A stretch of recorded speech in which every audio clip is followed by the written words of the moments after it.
E veja bem, eu trouxe aqui uns slides aqui para divulgar aqui, e numa linha mais professoral, numa linha mais acadêmica, mas com o nosso estilo sempre de falar fácil, de falar descomplicado, e tentar explicar um pouquinho, evidentemente, o que é essa pré-campanha, que é, de certo modo, uma novidade. Por que é uma novidade? Porque um instituto que só se aplicou a 2 eleições é novidade. É novidade. E, ao mesmo tempo, também fazer um link, Carlos Sérgio, com o chamado novo calendário eleitoral. E aí algum amigo e amiga pode dizer assim, mas professor, o Tribunal Superior Eleitoral ainda não expediu, vamos dizer, formalmente, essa nova resolução, e que deve sair agora no início de agosto, porque ele está em recesso, mas é óbvio que a gente já pode antecipar, e com toda certeza, muito do que a gente vai conversar aqui, em especial a questão do prazo, que é o que interessa. A pré-campanha, ela ficou bem, vamos dizer, mais larga, ela ficou bem mais abrangente. Inclusive o próprio conceito da pré-campanha, não é? Porque a primeira coisa que a gente precisa entender, porque a gente não tinha essa ideia de pré-campanha há 2 pleitos passados, é até mesmo entender o que é essa pré-campanha, tá? Primeiro, a gente não tem, em momento nenhum, o que a gente chama de período eleitoral propriamente dito. A gente até marca, assim, o chamado ano eleitoral. O que é o ano eleitoral? Seria um ano que se inicia no início do ano das eleições. Esse ano bem diferente, né? Esse ano a gente tem iniciando em janeiro, e que teoricamente a eleição seria em outubro. Isso. 4 de outubro. Agora a gente já tem um ano diferente para a gente falar um período eleitoral propriamente dito. A gente teria iniciando em janeiro, e o ano teria aí como marco o primeiro turno das eleições, que seria em tese, não é? Dentro desse raciocínio, a gente teria em tese a questão da eleição 15 de novembro. Mas vamos tentar entender aí o sentido da pré-campanha. A pré-campanha, quando é que ela começa? A gente poder compreender o sentido da pré-campanha. Olha, a pré-campanha, ela é tudo que não é campanha. Eu até vou aqui já me alongar aqui na minha compilação. Primeiro, a norma que rege ainda é a lei das eleições, está aí, a lei 9.504, e a resolução que ainda está regendo, por óbvio, na parte material, é a resolução 23.610/2019. Veja bem, as normas que regem a matéria são essas, por enquanto, tá? E essas normas que regem a matéria, elas são claras no sentido, mesmo deixando claro, essa 23.610 vai ser mudada agora em agosto. E ela vai ser mudada principalmente para dizer o seguinte: tudo verdadeiramente, tá?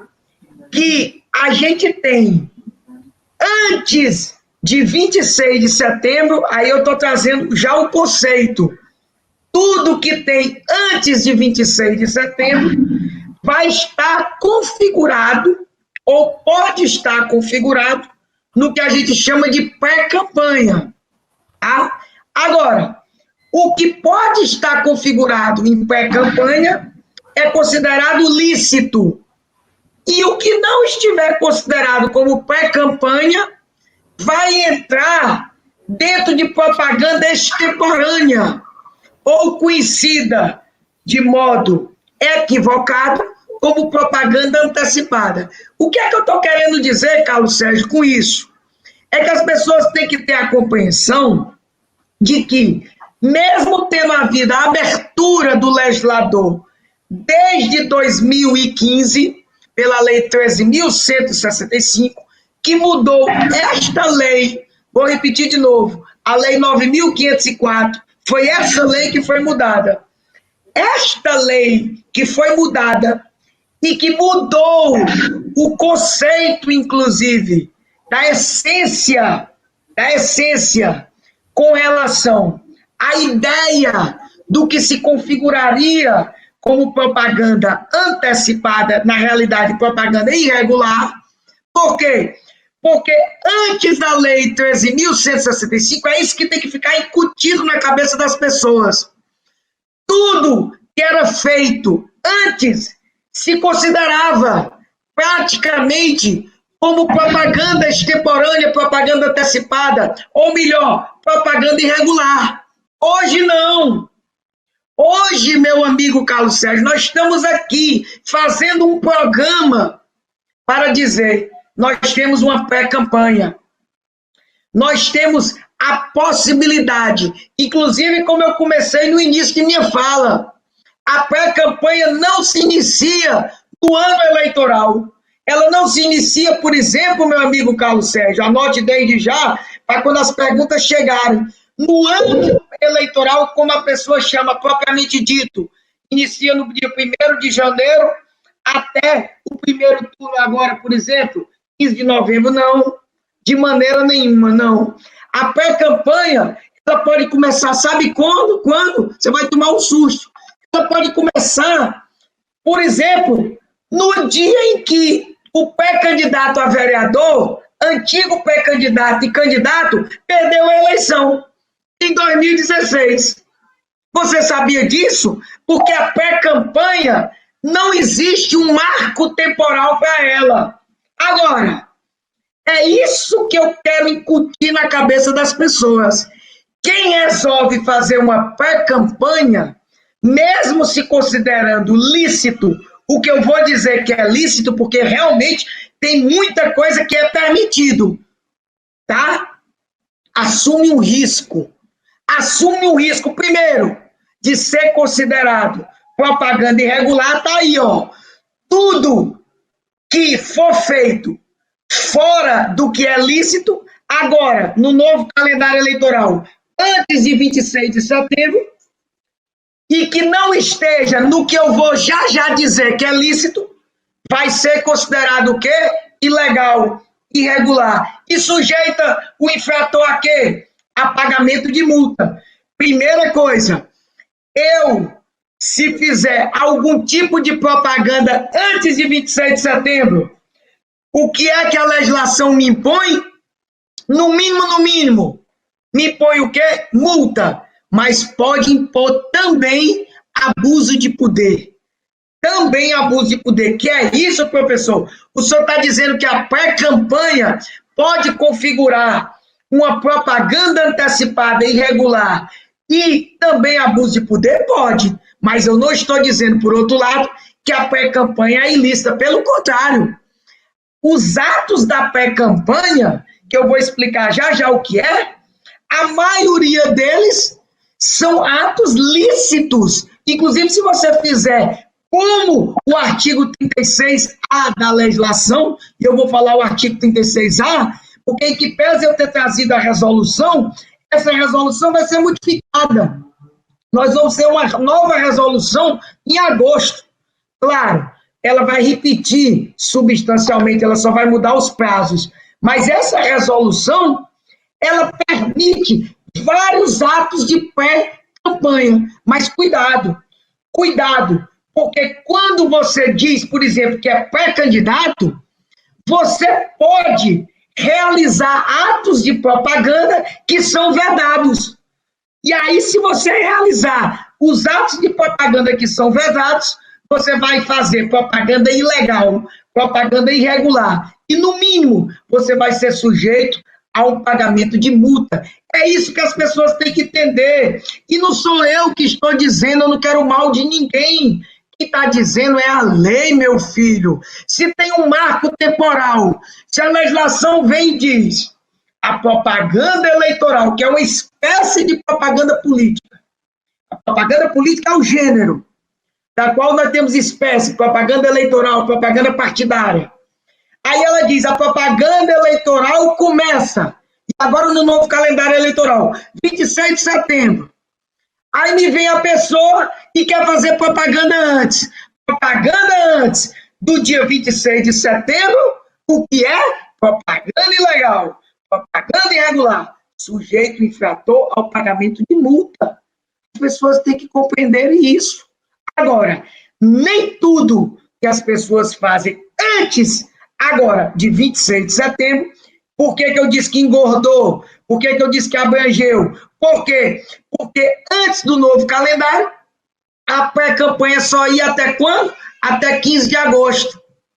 E nós empurramos, tudo foi empurrado com o adiamento das eleições, 42 dias. Então a pré-campanha ficou maior. E aí nós ganhamos mais 42 dias de pré-campanha. E aí nós vamos ver agora o que é que a gente pode verdadeiramente fazer na pré-campanha. E aí eu advirto, tá? Eu advirto mais uma vez, tá?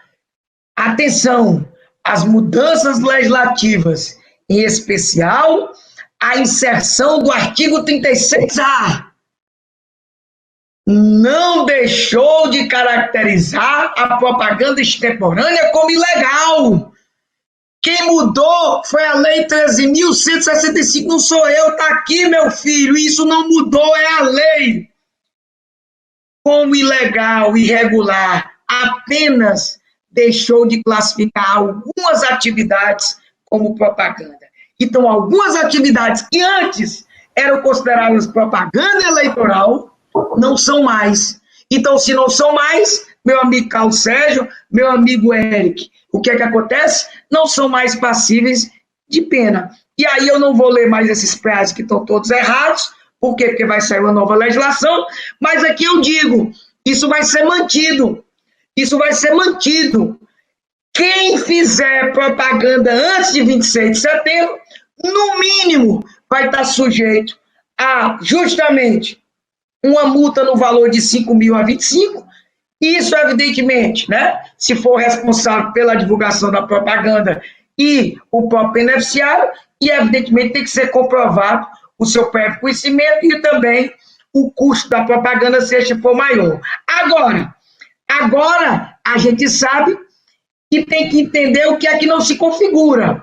E aí, me permita, meu amigo Carlos Sérgio, de propósito, eu não quero tratar, até pela questão do tempo, do que a gente já sabe e que vai ser mantido, inclusive, na nova resolução que vai sair, que já se adiantou numa decisão do Tribunal Superior Eleitoral sobre as chamadas convenções virtuais, porque tudo que vai tratar, inclusive, da propaganda intrapartidária, das propagandas para os convencionais, vão ser feitos, inclusive, com convenções virtuais. A gente já fez um programa sobre isso, e não configura, por óbvio, né, essas propagandas interpartidárias, a realização de prévia, tudo aquilo que a gente já conversou nesse programa, eu só fiz questão de dizer. E, por óbvio, também a gente não pode transmitir essas, né, chamadas convenções, e mesmo elas sendo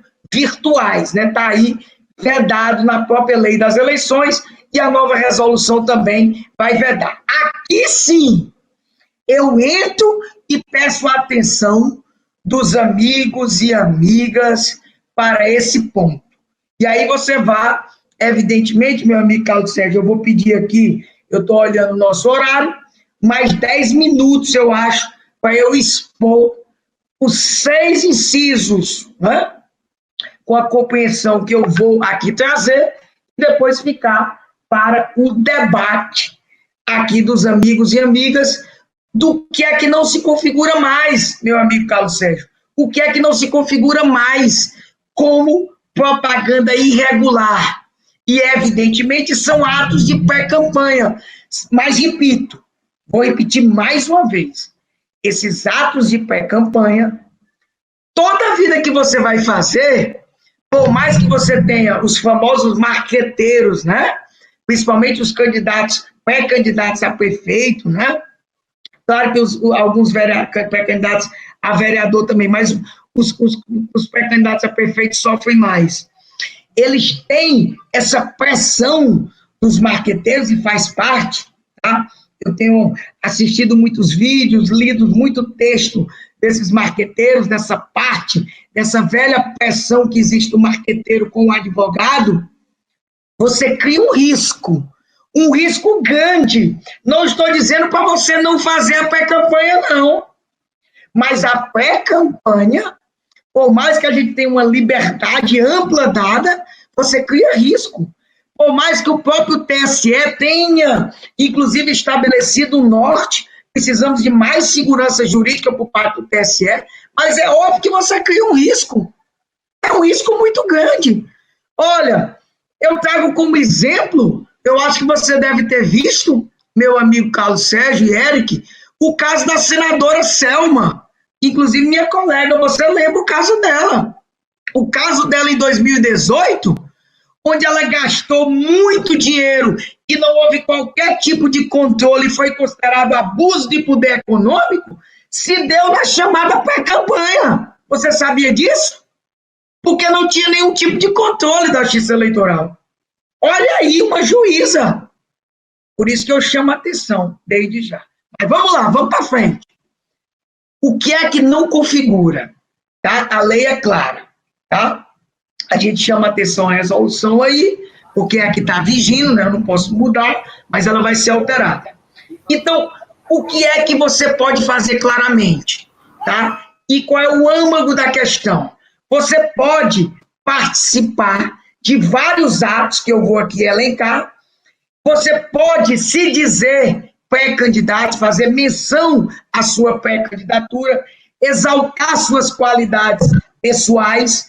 E qual é a palavra-chave, qual é o norte-chave, qual é a grande visão, inclusive, que o TSE tem estabelecido? Você não pode pedir explicitamente o seu voto. Nós vamos ver lá na frente que esse pedido explícito de voto, ele é diferente do pedido de apoio político. Inclusive, eu tenho um texto só sobre isso, tá? É meio complicado você entender a diferença de um e de outro, mas dá para entender. Porque nessa fase inicial, eu tenho dito, você não pode individualizar a sua campanha. A campanha não existe. Você está em pré-campanha. A pré-campanha não é a individualização do seu projeto pessoal. É justamente a possível viabilização de um projeto ligado ao partido, se você, evidentemente, é pré-candidato a vereador, ou a própria coligação, o projeto partidário, o projeto da coligação, os referenciais, os valores, os programas partidários, programas, evidentemente, supra-maiores, abstratos, e não a individualização da candidatura. É uma espécie de viabilização, até mesmo para as chamadas convenções, para saber quem são os melhores pré-candidatos. A ideia é justamente essa. Então, essa é a diretriz geral. Aí, o que é que você pode fazer? Olha aí como o leque de possibilidades que não se configura como propaganda irregular. Participação de filiados a partidos políticos ou de pré-candidatos. E olha que você pode dizer pré-candidato, pode arrochar em entrevistas, programas, encontros, debates na rádio, na televisão, na internet, inclusive na internet é muito bom e tem visto, é interessante explorar as lives são interessantes, inclusive expondo as plataformas e projetos políticos, expressão amplo senso, observado pela emissora de rádio e televisão, que todo mundo sabe que rádio e televisão é concessão de serviço público, o dever de conferir tratamento isonômico. Então, veja, antes dessa lei 13.165, que mudou a lei das eleições, a gente nem imaginava poder fazer isso. Agora pode. O que é que não configura mais? Olha aí que interessante. Eu posso realizar encontros, seminários, congressos em ambiente fechado. Por isso que nessa pré-campanha você não tem tanto prejuízo agora. E as expensas dos partidos políticos para tratar da organização dos processos eleitorais. Veja que é macro e não individualizado. Discussão de políticas públicas, planos de governo, alianças partidárias, visando as eleições, podendo tais atividades serem divulgadas pelos instrumentos de comunicação interpartidária. Veja, meu amigo Carlos Sérgio e Eric, em momento nenhum eu estou puxando para candidatura individual de ninguém. Eu posso também realizar as expensas do partido político a qual eu estou filiado, reuniões de iniciativa da sociedade civil, de veículo ou meio de comunicação ou do próprio partido, aqui em qualquer localidade. Aqui vejo uma novidade. Eu posso até ter contato com o eleitor para divulgar ideias, objetivos e propostas partidárias. Veja que é diferente daquele encontro fechado. Mas mesmo assim, você veja, mesmo assim, aqui eu tenho o controle do partido político, porque esse encontro vai entrar na prestação de conta do partido político, tem que ter essa iniciativa e mais, não é para divulgar a sua candidatura, olha aí, é para divulgar ideias, objetivos e propostas partidárias, está ligado ao partido político, como eu chamo a atenção em nossos textos, e não individualização de algo que não existe. E aí, eu chamo a atenção também que não se configura, por óbvio, como propaganda irregular, a divulgação dos atos parlamentares e debates legislativos, desde que não se faça por pedido de votos. É claro, eu não posso tomar o mandato de um parlamentar que foi votado na eleição passada. Ele continua, se é vereador, ele continua vereador. Inclusive, se ele é candidato à reeleição, ele continua trabalhando. Agora, ele não pode, por óbvio, fazer pedido de voto na hora em que ele tiver exercer o seu mandato, porque ele é candidato à reeleição. Então, ele tem que ter cuidado, ele tem que ter limite nessa atuação. E também, não é? A divulgação, que é muito importante, foi uma grande abertura, inclusive a liberdade de expressão de pensamento. Aqui há, evidentemente, a maior polêmica. Eu acho que as perguntas vão girar em torno disso. A divulgação de posicionamento pessoal sobre questões políticas, inclusive em redes sociais, que hoje, inclusive nesse meu livro, Abuso de Poder, que eu agradeço você ter falado sobre ele, né? A gente fala dessa nova espécie que eu entendo que dá ensejo a muito abuso, essas formas de interações das redes sociais. Eu posso, evidentemente, e devo falar e divulgar meu posicionamento pessoal de questões políticas em redes sociais, em blogs, sítios eletrônicos, pessoais e aplicativos, posso. E aqui vem a questão, eu posso impulsionar agora, regra geral, o que é permitido na propaganda, em tese eu poderia fazer agora.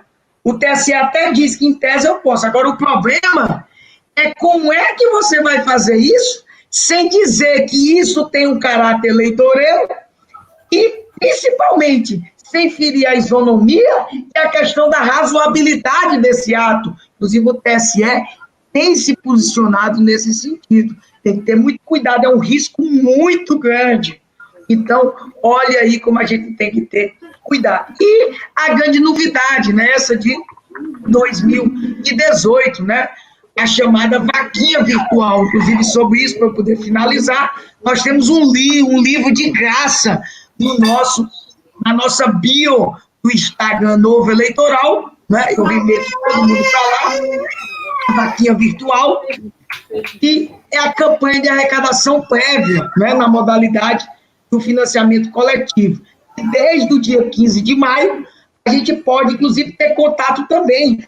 Inclusive, é a maneira que você tem de se identificar esses projetos, essas suas ideias, inclusive o pedido de apoio político que eu vou falar, e que se permite, evidentemente, havendo o devido cadastramento, tem toda uma legislação, eu remeto as pessoas a esse livro que nós estamos possibilitando a todos de graça. Podem ir agora no Instagram do Novo Eleitoral, peço que nos sigam lá, vocês vão ter acesso, evidentemente, a esse livro explicando tudo, ok? E, olha o interessante, dentro desse contexto inteiro, é permitido o pedido de apoio político, mas você tem que entender o todo. E a divulgação da sua chamada pré-candidatura, dentro desse sistema que eu estou colocando, das ações políticas desenvolvidas e das que pretende se desenvolver. Então, você pode fazer isso.